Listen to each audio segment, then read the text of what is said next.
नमस्कार दोस्तों, आप सभी का स्वागत है हमारे इस YouTube चैनल पर, जिसमें हम आपको अर्थशास्त्र पढ़ा रहे हैं।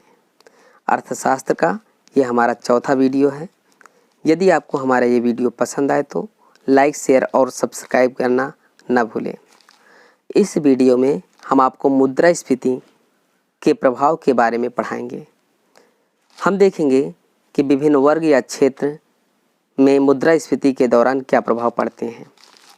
सबसे पहले हम देखते हैं, जो ऋणी होता है या कर्ज लेने वाला होता है उसे लाभ होता है, वहीं ऋणदाता या कर्ज देने वाले को हानि होती है। कृषक, उत्पादक वर्ग, व्यापारी वर्ग, विक्रेता, इन सबको लाभ होती है।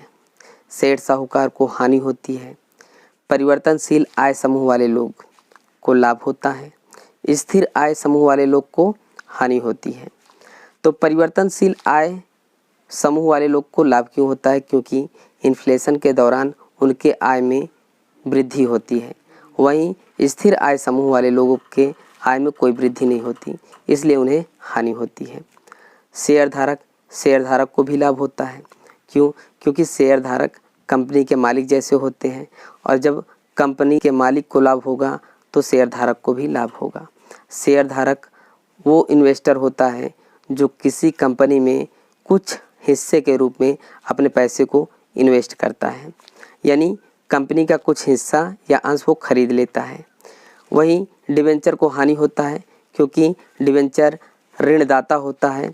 जैसे कोई कंपनी क्रिएट होती है तो वो बाज़ार से लोगों से ऋण के रूप में एक निश्चित ब्याज दर पर कुछ पैसे ले लेती है, और उसके बदले एक कोई कागज़ जारी कर देती है जिसे वो डिबेंचर कहा जाता है, यानी एक ऋण पत्र जारी कर देती है जिसे वो डिबेंचर कहा जाता है। तो ऋणदाता को जैसे हानि होती है वैसे डिबेंचर को भी हानि होती है। तो यहाँ पे अगर आपको शेयरधारक और डिबेंचर में कोई दिक्कत है तो आप कमेंट में लिखिएगा, हम उसके लिए आपको एक विशेष वीडियो बना के प्रोवाइड करेंगे। अब देखते हैं आगे, पेंशन भोगी वर्ग को हानि होती है। सिंपल सा है, पेंशन जितना मिल रहा है उतना ही मिलेगा, लेकिन इस समय इन्फ्लेशन है, वस्तुएं और सेवाएं महंगी मिल रही हैं तो उसे हानि ही होगी। वहीं बचत खाता अकाउंट रखने वाले लोग, उनको भी हानि होगी। यहाँ पे दो बातें बड़े सिंपल तरीके से समझाया गया है, समझते हैं। सबसे पहले रियल इंटरेस्ट रेट, जो रियल इंटरेस्ट रेट होता है वो बराबर होता है nominal interest rate minus inflation. यानी हम अगर किसी बैंक से या किसी बैंक में हम पैसा जमा करते हैं और बैंक हमें 10% की दर से हमें ब्याज देता है, लेकिन क्या वो रेट रियल इंटरेस्ट रेट है? इसको समझने के लिए हमें ये समझना पड़ेगा कि इन्फ्लेशन कितना है। अगर वो मुझे 10% की दर से ब्याज दे रहा है और 6% की दर से अगर इन्फ्लेशन है यानी महंगाई है, तो रियल इंटरेस्ट कितना होगा? केवल 4% होगा। हमें कितना प्रतिशत बैंक जारी कर रहा है ये मतलब नहीं रखता, मतलब ये केवल रखता है कि उसका रियल में मुझे कितना लाभ मिल रहा है। क्योंकि 10% वो दे रहा है बैंक, लेकिन समय के साथ इन्फ्लेशन भी 6%, अगर 6% जुड़ा हुआ है तो 6% वो माइनस करेंगे तो रियल इंटरेस्ट निकलेगा। तो इसको हम ऐसे समझ सकते हैं, वास्तविक ब्याज दर हम उसी को कहेंगे जो समान ब्याज दर होता है उनमें से जब मुद्रास्फीति दर को माइनस करते हैं। यानी समान ब्याज दर जो हमें मिल रहा है ब्याज, उस पर हम माइनस मुद्रास्फीति करेंगे तो वो वास्तविक ब्याज दर है। इसको इस तरह समझ सकते हैं कि इन्फ्लेशन रेट जब बढ़ता है तो रियल इंटरेस्ट रेट घटता है। क्यों? क्योंकि जो नॉमिनल इंटरेस्ट रेट यानी कि समान ब्याज दर जो हमें मिलता है उसमें से इन्फ्लेशन रेट माइनस होता है। जब इन्फ्लेशन रेट माइनस होगा तो वास्तविक ब्याज दर कम होगा। तो सामान्य ब्याज दर में से मुद्रास्फीति को माइनस करेंगे तो वास्तविक ब्याज दर निकलेगा। तो ऐसी अवस्था में जितना मुद्रास्फीति ज़्यादा होगी या इन्फ्लेशन ज़्यादा होगा, उतना ही सामान्य ब्याज दर में माइनस होगा, तो वास्तविक दर भी उतना कम होता चला जाएगा। और आगे समझते हैं, सार्वजनिक व्यय यानी सरकारी व्यय। सार्वजनिक व्यय या सरकारी खर्च, सरकारी व्यय में खर्च में वृद्धि हो जाएगी, खर्च में वृद्धि हो जाएगी तो उससे क्या होगा, हानि हो जाएगी। आयात, ऐसी अवस्था में इन्फ्लेशन के दौरान क्या होता है, आयात में वृद्धि होगी। अब सवाल उठता है क्यों? इन्फ्लेशन के दौरान आयात में वृद्धि क्यों होगी? तो इसके पीछे का मेन वजह है घरेलू वस्तुएं महंगी हो जाती हैं, क्योंकि इन्फ्लेशन का अर्थ ही होता है वस्तुएं एवं सेवाओं का महंगा होना। तो जब घरेलू यानी हमारे देश के अंदर वस्तुएं महंगी होंगी तो ज़्यादा से ज़्यादा लोग चाहेंगे कि बाहर की वस्तुएं हमारे देश में आएँ और वो हमें सस्ते दर में मिल जाएं। वहीं निर्यात में क्या होगा, निर्यात में कमी होगी। क्यों? क्योंकि जब हमारे यहाँ वस्तुएं महंगी हो रही हैं तो वो बाहर जाएंगी, और जब बाहर जाएंगी तो कोई महंगी वस्तु नहीं खरीदना चाहता, क्योंकि हर व्यक्ति चाहता है कि जितना अधिक हो सके पैसे बच जाएं। तो ऐसी अवस्था में निर्यात कम से कम होगा, यानी हम कह सकते हैं कि निर्यात की कमी होगी, क्योंकि घरेलू वस्तुएं महंगी होती हैं, और जब महंगी होंगी तो बाहर खरीदने वाले लोग कम से कम होंगे। भुगतान शेष, अब समझते हैं भुगतान शेष क्या होता है। किसी भी अर्थव्यवस्था में जब किसी भी वस्तु का निर्यात किया जाता है तो कुछ वस्तुओं का आयात भी किया जाता है। निर्यात और आयात के बीच में जो भी बकाया होता है, जो भी बचा शेष होता है, उसे भुगतान शेष कहा जाता है। इसे समझते हैं। अगर हमने 10,000 करोड़ का निर्यात किया, अगर हमने 10,000 करोड़ का निर्यात किया और 8,000 करोड़ का हमने आयात कर लिया, तो ऐसी अवस्था में निर्यात में से आयात को माइनस करेंगे तो 2,000 करोड़ हमारा भुगतान शेष है। तो जब इन्फ्लेशन होता है या इन्फ्लेशन का समय होता है, उस समय ये भुगतान शेष असंतुलित हो जाता है। क्यों? क्योंकि निर्यात बढ़ जाता है, आयात बढ़ जाता है, निर्यात कम हो जाता है। तो बाहर की वस्तुएं ज़्यादा आने लगती हैं और यहाँ की वस्तुएं बाहर कम जा पाती हैं। जब यहाँ की वस्तुएं बाहर नहीं जा पाती तो बाहरी आय हमारे देश के अंदर नहीं आ पाती और हमारी आय बाहर चली जाती है। ऐसी अवस्था में हम लोग असंतुलित अवस्था में आ जाते हैं।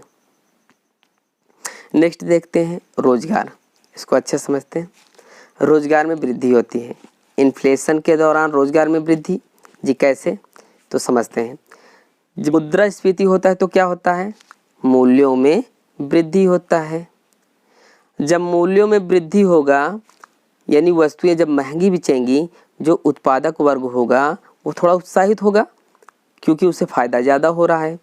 जब उत्पादक वर्ग उत्साहित होगा तो क्या करेगा, उत्पादन में वृद्धि कर देगा, और जब उत्पादन में वृद्धि करेगा, ज़्यादा से ज़्यादा प्रोड्यूस करेगा, तो रोज़गार में वृद्धि होगी कि नहीं। और जब रोज़गार में वृद्धि होगी तो सिंपल सा है कि बेरोज़गारी में कमी आएगी। तो यहाँ पे जो सबसे बड़ी बात है वो समझने लायक है कि रोज़गार में वृद्धि केवल अल्पकाल के लिए होता है। वही देखते हैं, आय की विषमता में भी वृद्धि होती है। क्यों?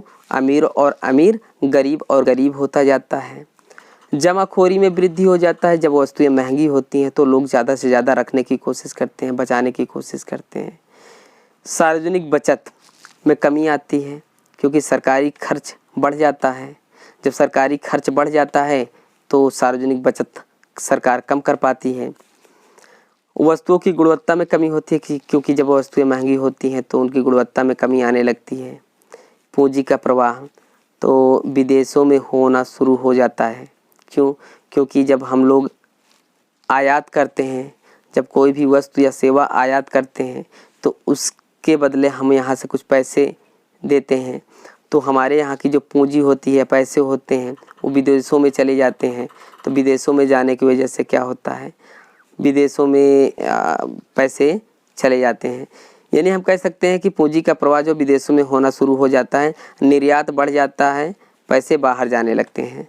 सॉरी, यहाँ पे गलत लिखा है, आयात बढ़ जाता है, पैसे बाहर जाने लगते हैं। थोड़ा इस पे ध्यान दीजिएगा, निर्यात नहीं बढ़ जाता, आयात बढ़ जाता है। विक्रेता का बाजार, विक्रेता का बाजार का विस्तार होता है। कैसे विस्तार होता है इसको समझते हैं। जब लाभ ज़्यादा होगा तो लाभ ज़्यादा होने की वजह से विक्रेता ज़्यादा से ज़्यादा बाज़ार का विस्तार करेंगे, ज़्यादा से ज़्यादा इस क्षेत्र में लगेंगे। तो इस तरह से हमने देखा 1 बाय 1 अलग अलग वर्ग या क्षेत्र, जिसमें हमने देखा किस तरह से फ़ायदा हो रहा है। तो हमने इनमें से देखा, एक बार फिर से देख लेते हैं। हमने ऋणी कर्ज लेने वाले को देखा, ऋणदाता को देखा, कर्ज देने वाले को देखा, कृषक उत्पादक वर्ग को देखा, सेठ साहूकार को देखा, परिवर्तनशील आय समूह वाले लोगों को देखा, स्थिर आय वाले समूह वाले लोगों को देखा, शेयर धारक को देखा, डिबेंचर को देखा। उसके बाद हमने पेंशन भोगी को देखा, बचत खाता अकाउंट वाले को देखा। उसके बाद सार्वजनिक व्यय यानी सरकारी व्यय वाले को देखा, आयात निर्यात भुगतान शेष उस रोजगार को देखा। और उसके बाद आय की विषमता देखी, जमाखोरी देखी, सार्वजनिक बचत देखा, वस्तुओं की गुणवत्ता देखा, पूंजी का प्रवाह देखा, विक्रेता का बाजार देखा। तो हमने इनमें कुल मिला के देखा कि प्रभाव तो पड़ता है, इन्फ्लेशन का प्रभाव पड़ता है, किसी किसी चीज़ में पॉजिटिव, किसी किसी चीज़ में निगेटिव। थोड़ा सा 2 पॉइंट और हैं, इन्हें हम समझ लेते हैं। एक है फिलिप्स वक्र। फिलिप्स वक्र को समझना है तो बहुत सिंपल तरीके से आप समझ सकते हैं। मुद्रास्फीति की दर तथा बेरोजगारी की दर के बीच संबंध बताता है।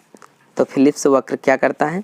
मुद्रास्फीति की दर, भैया मुद्रास्फीति कैसे बढ़ रहा है, कितना बढ़ रहा है, वो अलग चीज़ है। और बेरोजगारी की दर, इन दोनों के बीच में रिश्ता क्या है, रिलेशन क्या है। चलिए सबसे पहले समझते हैं कि फिलिप्स वक्र जो है इसका प्रतिपादन A.W. फिलिप्स ने किया था। जब A.W. फिलिप्स ने किया था इसीलिए इसे फिलिप्स वक्र कहा जाता है। इसमें हम क्या करते हैं, बेरोजगारी की दर जो है और मुद्रास्फीति की जो दर है, कुल मिला के हम देखते हैं कि जैसे जैसे बेरोजगारी की दर बढ़ती जाती है वैसे वैसे जैसे जैसे बेरोजगारी की दर बढ़ती जाती है, जैसे मान लो 2% है बेरोजगारी की दर, सॉरी यहाँ पे मैंने ये उल्टा बोल दिया। जैसे जैसे मुद्रास्फीति की दर बढ़ती जाती है वैसे वैसे बेरोजगारी की दर घटती जाती है। यानी जब मुद्रास्फीति 4% होता है, जब मुद्रास्फीति 4% होता है तब बेरोजगारी की दर 6% होता है। वहीं जैसे जैसे मुद्रास्फीति छा जाता है या आड़ जाता है वैसे वैसे बेरोजगारी में कमी आ जाती है। इसके पीछे का मेन रीज़न क्या है कि भैया जब इन्फ्लेशन रेट बढ़ेगा तो अनएम्प्लॉयमेंट रेट भी बढ़ेगी। जब इन्फ्लेशन रेट बढ़ेगा तो अनएम्प्लॉयमेंट की रेट घटेगी, बढ़ेगी नहीं, यहाँ घटेगी, बेरोजगारी की दर घटेगी। ठीक है, इसमें थोड़ा इंपॉर्टेंट पॉइंट को देखते हैं। मुद्रास्फीति की दर में यदि वृद्धि होगी, मुद्रास्फीति की दर में यदि वृद्धि होगी तो बेरोजगारी की दर में कमी होगी। मुद्रास्फीति की दर में यदि वृद्धि होगी यानी जैसे जैसे इन्फ्लेशन बढ़ेगा वैसे वैसे बेरोजगारी में कमी होती जाएगी। यहाँ पे हम इसको समझ सकते हैं कि इन्फ्लेशन रेट जो होता है ना उसका वो अनएम्प्लॉयमेंट के जस्ट उल्टा होता है। यानी इनके बीच का रिलेशन क्या होता है, उल्टा होता है या नकारात्मक होता है। यानी इन्फ्लेशन बढ़ने के साथ अनएम्प्लॉयमेंट घटती है। तो यहाँ पे हम इसको इस तरह समझ सकते हैं, जब इन्फ्लेशन बढ़ेगा तब एम्प्लॉयमेंट भी बढ़ेगा। इन्फ्लेशन जब बढ़ेगा तब एम्प्लॉयमेंट भी बढ़ेगा और जब एम्प्लॉयमेंट बढ़ेगा तो अनएम्प्लॉयमेंट घटेगा। यानी मुद्रास्फीति बढ़ेगी तो रोजगार बढ़ेगा, रोजगार बढ़ेगा तो बेरोजगारी कम होगी। उसके बाद देखते हैं LRPC यानी लॉन्ग रन फिलिप्स कर्व। जैसा कि मैंने इसमें बताया था कि ये जो फिलिप्स वक्र है जिसे SRPC भी कहा जाता है, यानी शॉर्ट रन फिलिप्स कर्व। यानी ये कहा जाता है कि अल्पकालिक होता है, यानी केवल ये अल्पकाल के लिए या अल्पकाल के लिए ही ये फार्मूला सक्सेस होता है। उसके बाद जैसे ही लॉन्ग टर्म के लिए बात होती है उस समय फिर LRPC का यूज होता है। तो LRPC long run Phillips curve. तो इसमें देखते हैं, तो इसमें ये देखते हैं कि बेरोजगारी की दर जो है ना, मुद्रास्फीति की दर चाहे बढ़े या घटे कोई फर्क नहीं पड़ता। यानी इसको सिंपल तरीके से बस देख के समझ सकते हैं कि मुद्रास्फीति की दर जो है चाहे 2 हो, 4 हो, 6 हो, 8 हो, बेरोजगारी की दर सेम होती है। तो कहने का तात्पर्य ये है, अगर शॉर्ट टर्म में बात किया जाए तो फिलिप्स वक्र के हिसाब से जैसे जैसे मुद्रास्फीति बढ़ेगी वैसे वैसे बेरोजगारी में कमी आएगी। लेकिन जब लॉन्ग टर्म में बात करते हैं तो एक समय ऐसा आता है कि मुद्रास्फीति की दर में चाहे जितनी वृद्धि हो जाए और बेरोजगारी की दर सेम रहेगा, वो उससे ज़्यादा ना उससे कम कुछ नहीं होगा, बदलेगा नहीं। इसमें इम्पोर्टेंट पॉइंट देखते हैं। तो इम्पोर्टेंट पॉइंट में देखते हैं कि भैया दीर्घकाल में मुद्रास्फीति की दर तथा बेरोजगारी की दर के बीच में किसी भी प्रकार का संबंध नहीं पाया जाता। यानी मुद्रास्फीति और बेरोजगारी के बीच में कोई संबंध नहीं है, ना मुद्रास्फीति के बढ़ने और घटने से बेरोजगारी पर कोई असर नहीं पड़ेगा। वही दूसरी बात है, दीर्घकाल में SRPC का लागू होना संभव नहीं।